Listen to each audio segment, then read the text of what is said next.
আলহামদুলিল্লাহ বলে তোমার নামে আমি আগুন তাপানো শুরু করলাম। এবার আগুন তাপাইতেছেন ইমাম আহমদ ইবনে হাম্বল রাহমাতুল্লাহি আলাইহি। ও বাজার ইউটিওয়ালা থেকে তাকাইলে দেখতো ইউটিওয়ালা কি কাজ করে। ইমাম আহমদ ইবনে হাম্বলের কানে আওয়াজ আসছে, কে জানি সময় একটু পর পর বলে আস্তাগফিরুল্লাহ আস্তাগফিরুল্লাহ আস্তাগফিরুল্লাহ। ইমাম আহমদ ইবনে হাম্বল ডাক দিয়ে বলেন, মানে কে ইস্তেগফার করে, কোথা থেকে আস্তাগফিরুল্লাহর আওয়াজ আসে। ইমাম আহমদ ইবনে হাম্বল নজর করে দেখতেছেন এই সুটামদের অধিকারী মানুষ বানায় ও বাজার আটা ভিজায়, আটা পানি দিয়া পানি দিয়া সুন্দর করে মিশায়। প্রত্যেকটা সামনে আস্তাগফিরুল্লাহ আস্তাগফিরুল্লাহ বলে। আটা তখন আবার খামিরা বানায় করে বানায় আমার তখন আস্তাগফিরুল্লাহ বলে। বাবাজি এই যখন আবার পেলেন দেয়া আমি রুটিটা সুন্দর করে রুটি বানায়, হীরার মধ্যে দিয়া যখন রুটি বানায় তখন বলে আস্তাগফিরুল্লাহ। রুটি যখন আমার বাইরা বন্ধু হাতে নিয়ে নাড়াচাড়া করি তখন আস্তাগফিরুল্লাহ পড়ে। ইমাম আহমদ ইবনে হাম্বল ডাক দিয়ে বললেন, আল্লাহ এই যুবক দেখে আমার সাথে ভালো বন্ধ কোন কথা বলে না, খালি বলে আস্তাগফিরুল্লাহ। আল্লাহ তোমার কাছে মাফ চায়, আল্লাহ ইস্তেগফার করে। আল্লাহ গো বুঝলাম না, মনে হয় যদি আস্তাগফিরুল্লাহ দ্বারা কিছু পাইছে, না পাইলে তো এইভাবে আস্তাগফিরুল্লাহ আস্তাগফিরুল্লাহ বলার কথা না। আওয়াজ দিয়ে বলেন না সুবহানাল্লাহ। আবার ইমাম আহমদ ইবনে হাম্বল ডাক দিয়ে বলেন, যুবকরি বারবার সব কাজের সময় তুমি আস্তাগফিরুল্লাহ বলো কারণ কি? আরে যুবক আস্তাগফিরুল্লাহ দ্বারা কিছু পাইছো নাকি? আস্তাগফিরুল্লাহ বলার দ্বারা তুমি কিছু পাইছো নাকি? যুবক ডাক দিয়ে বলে, হুজুর না পাইলে নিয়ে কই। ইমাম আহমদ ইবনে হাম্বল বলতেছেন, কি পাইছো বলো? এই যুবক ডাক দিয়ে বলে, হযরত আমি আপনাকে আপনার নাম জানি না, এক নাম্বার আস্তাগফিরুল্লাহ বলার দ্বারা এক নম্বর ফায়দাটা পাইছি, আমি আমার আল্লাহর কাছে যত দোয়া করি সব দোয়া কবুল হয়ে যায়।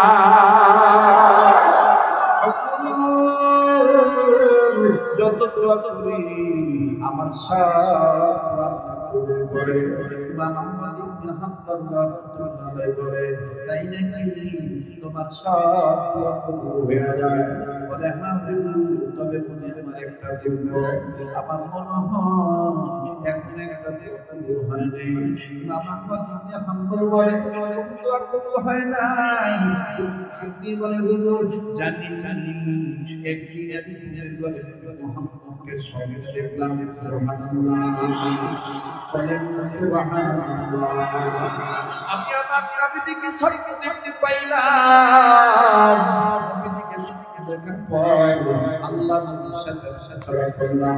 নবীজি আমাকে ডাক দিলেন, তুমি কিভাবে আমার সাথে জান্নাতে যেতে চাও? বলে, হ্যাঁ ইয়া রাসূলুল্লাহ, আমি হাসরের ময়দানে আপনার হাত ধরে আমি আপনার সাথে জান্নাতে যেতে চাই। আল্লাহ রাসূল ডাক দিয়ে বললেন, তাহলে এখন তুমি মরো নাই, এখন তুমি জীবিত আছো, এটা দুনিয়া, আর আমার সাথে জান্নাতে যাইতে হলে হাসরের ময়দানে তোমার ওঠা লাগবে। আমার সাথে জান্নাতে যাইতে হলে তোমাকে সুন্নাত ওয়ালা উম্মত হওয়া লাগবে। আর এই সুন্নাত তুমি কেমন করে শিখবা? সুন্নাত ওয়ালা উম্মত তুমি কেমন করে হইবা? আল্লাহকে কেমন করে ভয় করবা? আল্লাহকে কিভাবে পাইবা? আমি নবীজিকে তুমি কেমন করে পাইবা? আমি নবী মুহাম্মদ বলে দিলাম, আমার একজন একজন ওয়ারিস আছে। আমি সহ বাবা আদম থেকে আমি পর্যন্ত যত নবী রাসূল আছে সমস্ত নবী রাসূলগণদের ওয়ারিস ওয়ারাসাতুল আম্বিয়া হক্কাতুল উলামায়ে কেরাম। এই হক্কানি আলেমদের মধ্যে হতে একজন আলেম আমি নবী মুহাম্মদের খুব প্রিয় আলেম, তার নাম হলো শ্রেষ্ঠ হাদিস বিশারদ ইমাম আহমদ ইবনে হাম্বল। এই ইমাম আহমদ ইবনে হাম্বলের সহবতে তুমি থাকবা। ওয়া কুনু মা'আস সাদিকিন।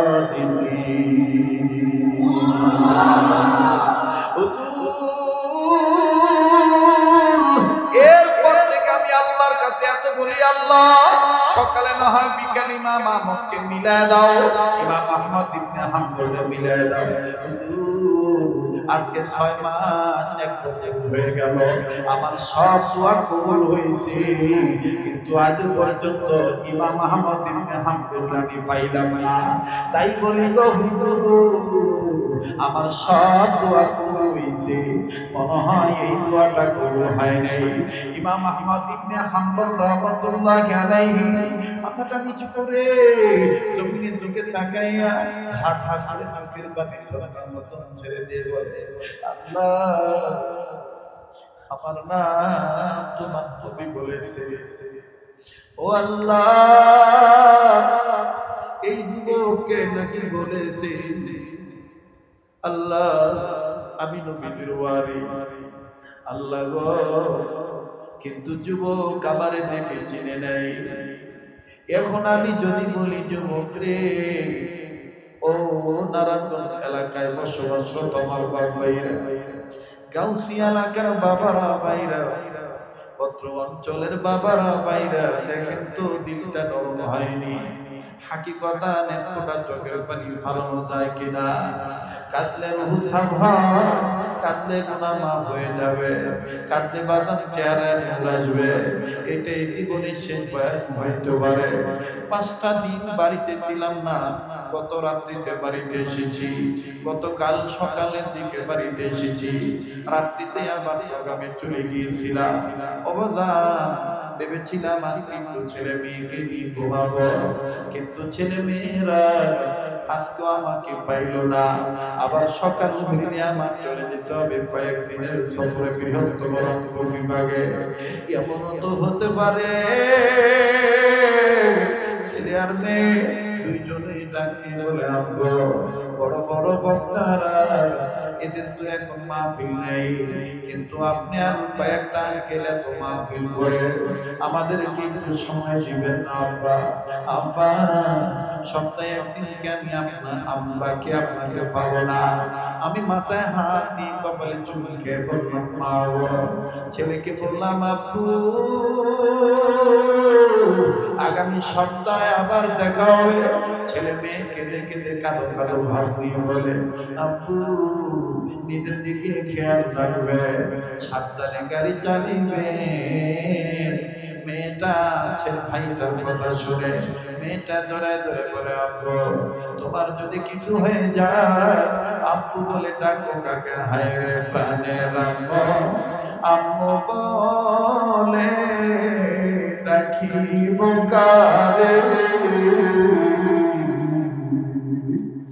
আব্বু আমায় ছোয়া ঘুমায় রইল কবরে।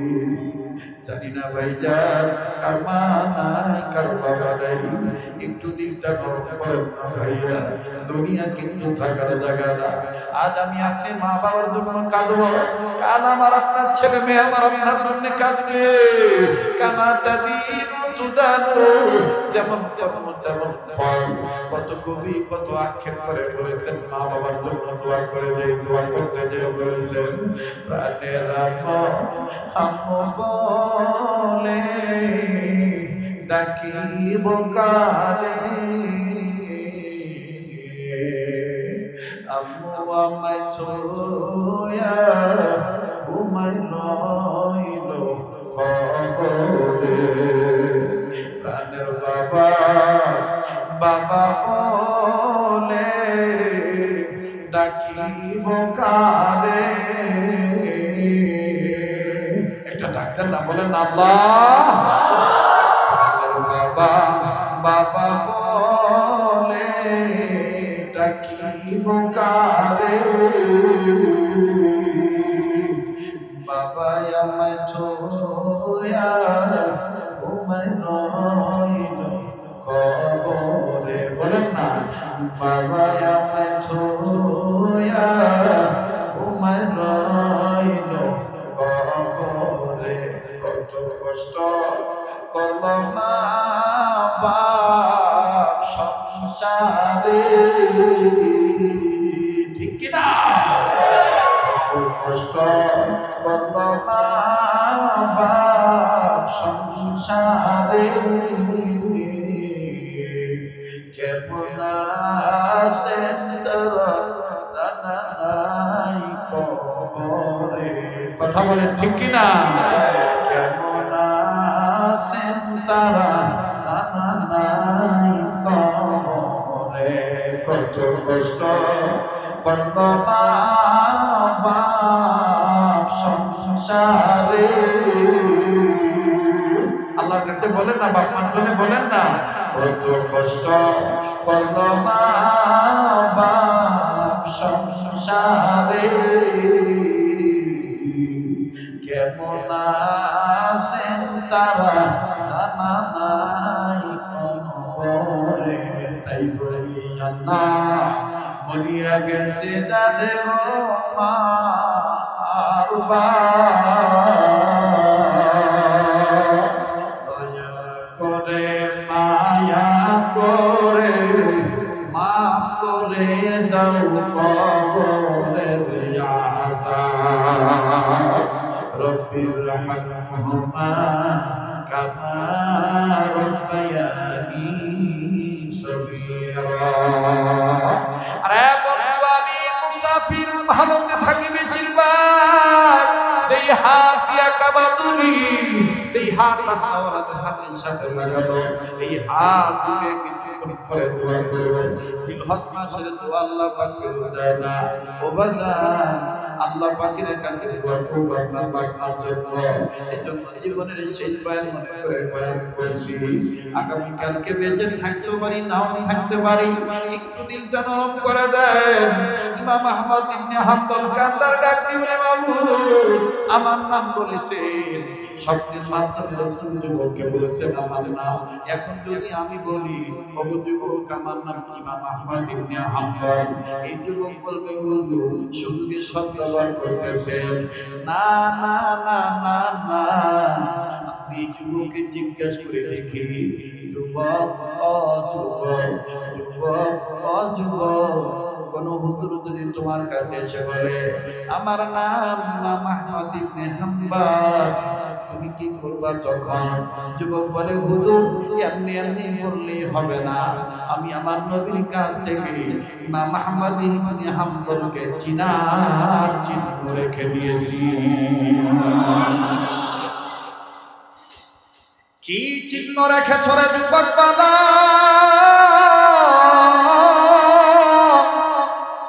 ডাক দিয়ে বলি হুজুর আল্লাহর নবীকে আমি বলেছিলাম ইয়া রাসূলুল্লাহ আমি তো ইমাম আহমদ ইবনে হাম্বলকে চিনব না, খুঁজিতে খুঁজিতে যদি একদিন আমি পাইয়া যাই, অথবা আমি না খুঁজতে খুঁজতে যদি ইমাম আহমদ ইবনে হাম্বল নিজে এসে ধরা দেয়, আমি সে যদি বলে আমার নাম ইমাম আহমদ ইবনে হাম্বল, আমার কাছে তো নাই কোনো তাকে চিনার কোনো সম্বল। আল্লাহু আকবার। উনি যদি এসে বলে আমার নাম ইমাম আহমদ ইবনে হাম্বল, হুজুর আমার কাছে তো ইমাম আহমদকে চিনার মতো, ইমাম আহমদ ইবনে হাম্বলকে চিনার মতো নাই কোনো সম্বল। ইয়া রাসূলুল্লাহ বলেন না তাকে চিনার সিমটমস কি, নমুনা কি একটু বলেন না। আল্লাহ রাসূল তখন আমাকে বলেছিলেন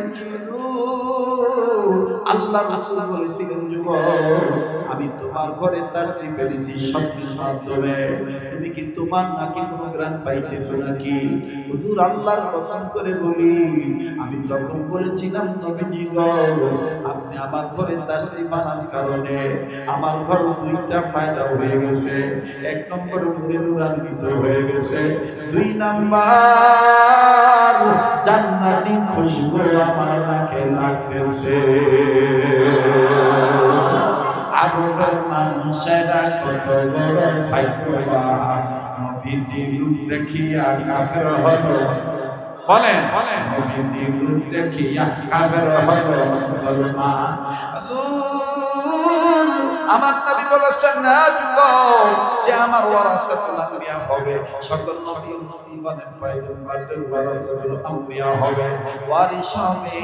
ইমাম আহমদ ইবনে হাম্বলের সিমটম সাল্লাল্লাহু হলো, চিহ্ন হলো আমি তোমার ঘরে আসার পরে যে গ্রামটা তোমার নাকে পাইতেছো, ইমাম আহমদ ইবনে হাম্বলের হাতের সাথে হাত লাগাইয়া ওই নাকটা যদি তুমি নাকের ওই হাতটা যদি তোমার নাকের কাছে নাও, আজকের এই গ্রাম তোমার হাতে নাকে পাইবা। আবার ইমাম আহমদ ইবনে হাম্বল রাহমাতুল্লাহি আলাইহি ডাক দিয়ে বলে, যুবক রে ভালো কথা, তুমি কাঁদো কেন? এই যুবক ডাক দিয়ে বলে, ছোট্টবেলা আমার মা মারা গেছে, এরপরে আমার বাবা অন্যত্র বিবাহ করে ফেলেছে। ছোটবেলা থেকে আমি রাস্তার পাশে পাশে রুটি ভেজে বিক্রি করি, নামাজের সময় নামাজ আদায় করি, আর আল্লাহর কাছে থেকে মাপ চাই, না জানি আমার কোনো গুনাহ হয়ে গেছে। হুজুর আমার বড় ভয় লাগে, আমার মা নাই বাবা নাই। আমার নবীজি একজন অভিভাবকের কথা বলে গেলেন, আমার রাসূল ইমাম আহমদ ইবনে হাম্বলের কথা বলে দিলেন, হুজুর গো না জানি মওতের আগে পিতারে না পাই, তার সাথে আমার আর দেখা না হয়। আরে বন্ধু, তার বাবা নাই, তার মতন বড় দুঃখের কেউ নেই। যার মা নাই, তার মতন বড় অভাবী আর কেউ নেই। আমার বন্ধু আদম পিতা একটা কথা বলে দিই, আজকে তো আমার আপনার অনেক খুশির দিন লাগতেছে।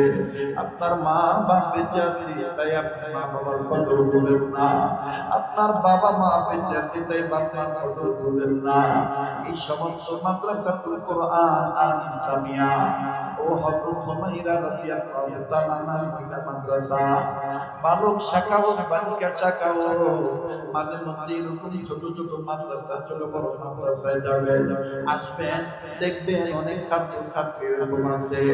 কেউ এরকম আছে মা আছে বাবা নাই, আবার কেউ এরকম আছে বাপ আছে মা নাই, আবার কেউ আছে মাও নাই বাবাও নাই। কথা বলে ঠিক না বেঠি? কোন বাপের তুই আমি পুরা কুয়া গালি দি, কোন মায়ের তুই আমি পুরি কুয়া গালি দি, তাই তোদের পায়ে হাত দিয়ে বলবো, পরপুরে মিনতি সহকারে বলছি, ভাইয়া সব একদিন পারলে কোন মাদ্রাসার একদিন ছাত্রের সাথে সম্পর্ক করবি, দেখবি যে ছেলেটার বাবা নাই, তোর আমার বাপ আছে, তাই তোরা আমার কাছে বাবার কদর নাই। যেই ভাইয়াটার বাবা নাই, ওই ভাইয়াটার সাথে কথা বলে দেখবি, বাবার কথা শিখাইলে দেখবি কেমন উত্তর দেয়, আর বাপ হারা বেদনা কি পরিমাণ কষ্টের সাথে অন্তরে লালন পালন করে। আমি প্রায় মা এই কথাটা বলেছি, আজও আমি কথা প্রসঙ্গে কথাটা বুঝাইতে যাই বলি। আমার এই নিজ মাদ্রাসায়, নিজ মাদ্রাসার বারান্দায় আসলে নামাজ পড়ে দাঁড়িয়ে আছি, বাচ্চাদের খেলা দেখতেছি, খুব ভালো লাগতেছে। হঠাৎ করে বাজান প্লিজ একটু খেয়াল করেন বাবা, দেখেন তো দেখি এক ফোঁটা চোখের পানি ফালানো যায় কিনা। কান্না না আসলো, কান্নার ভান ধরবে, কান্নার অভিনয় করলো, আল্লাহ মাফ করিয়ে দিবে। কার জানি বাপ্পা কবর থেকে কান্দার ডাকতে বলে, ছেলেরে মেয়েরে মা ভুলে গেলি, আমাদের জন্য হজের চাঁদকে দোয়া করলি না। আমার ভাইরা যার নাই সে জানে কত বড় নিয়ামত নাই। আমি নজর করে দেখতেছি ছাত্ররা খেলতেছে, খুব ভালো লাগতেছে। হঠাৎ করে যখন মেন গেটের দিকে নজর গেল, নজর করে দেখতে পাইলাম একটা বাবা হাতে কয়েকটা ব্যাগ নিয়ে দাঁড়ায় আছে। ব্যাগের ভিতরে ছোট্ট ছোট্ট আপেল, কমলা আর চানাচুর বিস্কিটের প্যাকেট। বাজানো কিছু কি মারে কার জানি বাবা, আমি চিনি না, জানি না। ছাত্র বাবা মা জানা নাই। নায়েবে মুহতামিম সরকারি পরিচালক অন্যান্য শিক্ষকরা বলতে পারবে কোন ছেলের বাবা। যাকে ওদিকে আমি খেয়াল করলাম না, ছাত্রদের খেলার দিকে আবার নজরটা দিলাম। নজর দেওয়ার পর দেখতে পাইলাম ৫-৭ জনের মধ্যে খেলার খেলতে একজন ছাত্র হঠাৎ করে বাবারে যখন দেখলো গায়ে গেঞ্জি পড়া, ঘামের পানিতে গেঞ্জিটা ভিজে আছে, বিভিন্ন জায়গায় ধুলাবালি ময়লা লাগানো, কোন ফাঁকে জানি বাবাকে দেখে ফেলেছে।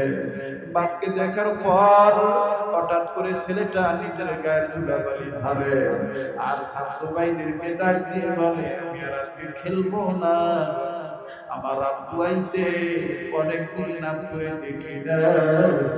ওই যে আমার আব্বু আইছে, আমি আমার আব্বুর কাছে যাই। আরে ভাইয়া তোর মেরে চলে গেল বাবার পানে। দেখলে ভাই বাবার তুই আমি পুরে পুরে গালি রে। এই বাবার পানে যখন ছোট্ট ছেলেটা ময়লা কাপড় নিয়ে ঘামের পানিতে ভিজা গেঞ্জি নিয়ে দৌড় মারলো, বাবা একটু ঘৃণা করলো না। ছেলেটার দৌড় মারা দেখে হাতের ব্যাগগুলো নিচে রেখা 2 হাত বাড়াইয়া ডাক দিয়ে কয়, আয় মানিকা ঘুরে আয়। খুব ভালো লাগতেছে পিতা পুত্রের আদর দৃশ্য। নজর করে দেখতে পাইলাম এই ছাত্র বাবার কাছে যাইয়া সুন্দর করে যখন সালাম দিল, বাবা সালামের জবাব দিল। আর বাবা জবাব জিজ্ঞেস করলো, আব্বু তুমি কেমন আছো? ছেলেটা কেটে বলে, আব্বু তুমি এতদিন পরে এসো কেন? মায়ের কতদিন দেখি না, বাচ্চা আমার বইনি কেমন আছে? এই কথা বলে পিতা পুত্র যখন একে অপরকে জড়ায় ধরে নজর করে দেখতেছি বাবার সম্মানের কবরে চলে দেয়। ছেলেটা আব্বু বলে তুমি খায়। পিতা পুত্রের আদর দৃশ্যটা খুব ভালো লাগতেছিল। হঠাৎ করে বাজার এই বারান্দা দাঁড়াইয়া এই পিতা পুত্রের আদরের দৃশ্য দেখতেছি। ওই একই বারান্দায় আমার থেকে কয়েক করে ঘুরে আমার বন্ধুরে একটা ছাত্র 11-12 বছর বয়স হবে, আমার জানা ছিল না এই ছাত্রটার বাবা নাই। ওই বাবার আদর করার দৃশ্য দেখে আর এই ছাত্রটার আত্মটা শুনিয়া এই ছেলেটা কান্দার ডাক দিয়ে বলে, আল্লাহ আব্বু আব্বু কি আর কোনদিন আসবে না? আমি কি আর আমার বাবারে পাবো না? ছেলেটা কান্দতে চোখের পানি ছেড়ে আস্তে করে কাছে যাইয়া চোখের পানি মুছে দিয়ে বললাম, বাবা তুমি কান্দো কেন? তোমার কি আব্বু নাই? আমি জানি না যে ছেলেটা এই ছেলেটার বাবা মারা গেছে কয়েকদিন আগে। ছেলেটা কান্না রাখতে পারে না, কাঁদা ডাকতে বলে, আমার আব্বু আসছিল 2 মাস আগে, আমার আব্বু অ্যাক্সিডেন্টে মারা গেছে। আজকে থেকে তুমি কাঁদো কেন? বলে আমি ভাইয়ার আব্বার আদর দেখে আমার আব্বার কথা মনে হয়ে গেছে, তাই কাঁদি। এই ভাইয়ার আব্বা তেমনি ভাবে কমলা বেল তারা চুল বিস্কিট লইয়া দাঁড়াইয়া সন্তানরে পুজিয়ে পুজিয়ে পাইতো। হুজুর আঙ্গু আব্বাবের কোথায় থাকতো, হুজুর রে কইয়া আমারে বাজারে নিয়ে কত বিরতি না দিত। তাই আমি ভাইয়ার আব্বার আদর দিকে আল্লাহরে কইতেছি, আল্লাহ যার বাবা নাই সে জাতি কত বড় নিয়ামত নাই। তাই বলি বাদান, এই সমস্ত মাদ্রাসায় যদি ছেলে মেয়ে দেয়, এই ছেলে মেয়ে কোনোদিন আপনাকে বলবে না, আপনার জন্য দোয়া করবে। যাই হোক, আর লম্বা নয় বাজার রে, এইবার ইমাম আহমদ ইবনে হাম্বল বলে, আমি আল্লাহর কাছে বলতেছি, আল্লাহ আমাদের উপর হায়াত তারে বানায়া দাও। যুবক, এখন তুমি আমার সাথে একটু হাত মিলাও, একটু বিসবা করো। ইমাম আহমদ ইবনে হাম্বল যখন হাত বাড়াইল, যুবক বলে, হুজুর আগে আপনার নামটা কি বলেন? হুজুর বলে, না না না, আগে তুমি হাত মিলাও। যুবক বলে, না হুজুর আগে আপনার নামটা কি বলেন? বলে, না না না, আগে তুমি হাত মিলাও। ও বাজান, দেখেন চমকপ্রদ একটা তথ্য ভাইয়া, আমি আপনাদের কাছে বলছি বলবো, কিন্তু আমি দেখেছি অনেক বিজ্ঞাপিতেছে, অনেক যুবক ভাইরা চোখের পানি ছেড়ে দিয়েছে। এই গভীর রাত মা বোনেরা অনেকে এসেছে, কার দান কার দোয়া কখন কবুল হবে জানা নাই। যেই হাতটা নিয়ে বারবার কাবা করি, যেই হাতটা আমার প্রিয় মুর্শিদ আল্লামা শেখুল ইসলাম আহমদ শফি রহমাতুল্লাহ হাতের সাথে লাগানো, লাগতে লাগতে যেই হাতটা নবী পর্যন্ত লাগানো, যেই সিলসিলা, ওই হাত আমি আপনাদের কাছে চাইলাম একটু মাত্র ছোট্ট একটা আবদার। আজকের এই মাহফিলটার পক্ষে, ফরজের পক্ষে, আল্লাহকে ভয় করিয়া, মুমিন সোহবতে থাকার নিয়ত করিয়া, আল্লাহকে পাওয়ার জন্য সামান্য একটু খরচ আপনার কাছে একটু আবদার করব। কে কি কত টাকা আমাদের ভাইয়ের হাতে দিয়েছেন আমার জানা নাই। মাকসুদ আল কাফি ভাইয়ের হাতে কি কত দিয়েছেন আমার জানা নাই।